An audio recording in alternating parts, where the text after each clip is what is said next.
Oksana says, can you please give us the prophecies and explain them of what we, the church, should do in the days of the Great Tribulation?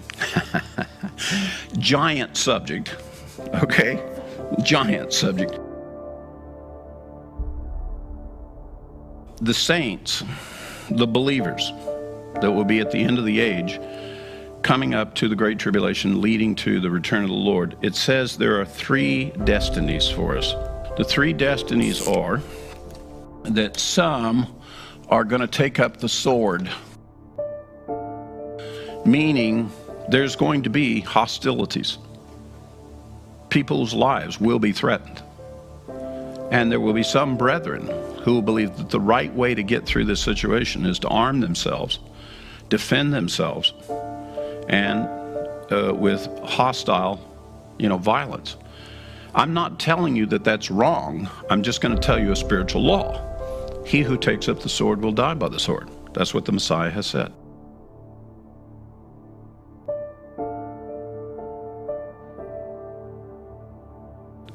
If you get into that kind of hostility, that kind of warfare, there's a very good chance you're going to die through that very methodology you're trying to use to defend yourself.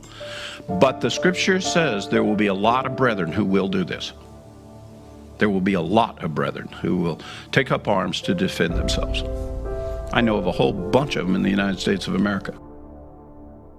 The second thing it says, there are some destined to be captured.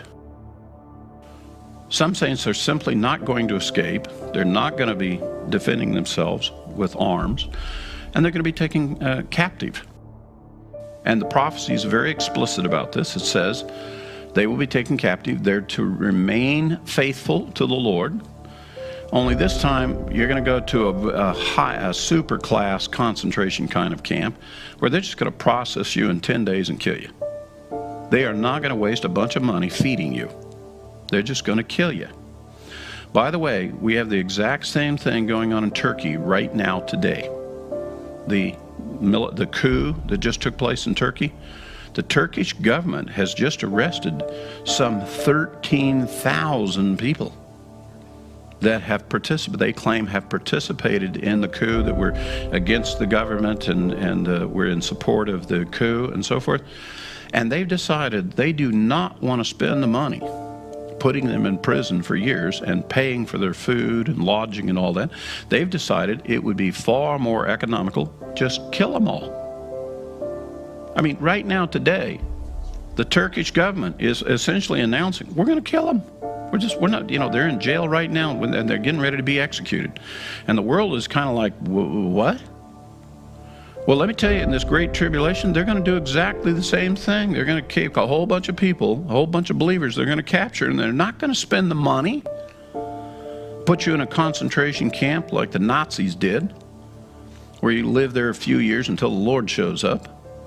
No, the scripture, I can show you right there in Revelation 2, it says, be faithful. Your tribulation is going to be 10 days, and then remain faithful so you might receive the crown of life. That's clearly saying you're going to die within 10 days.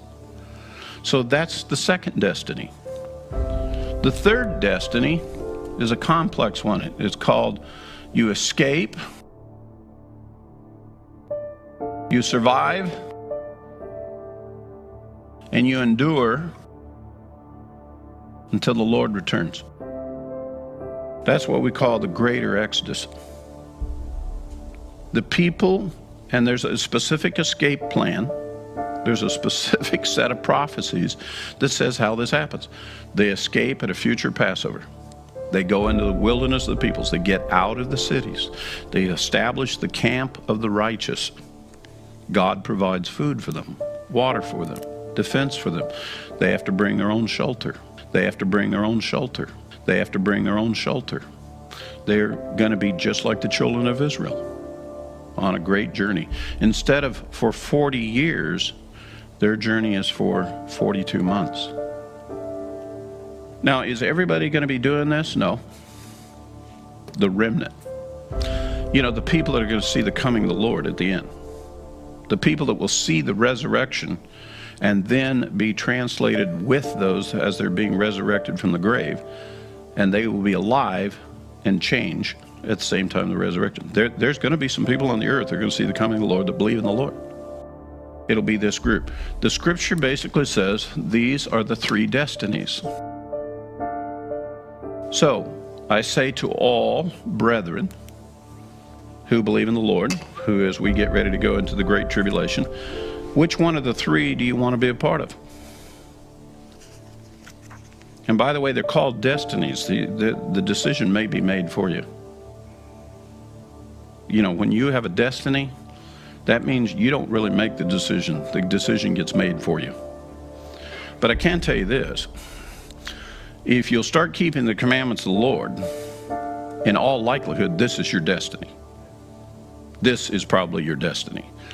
These are the destinies of the people who don't prepare. Well, this guy prepares lots of arms.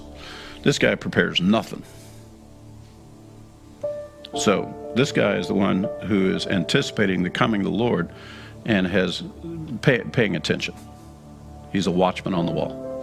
Those are the destinies of the saints, and that's how we prepare for the great tribulation.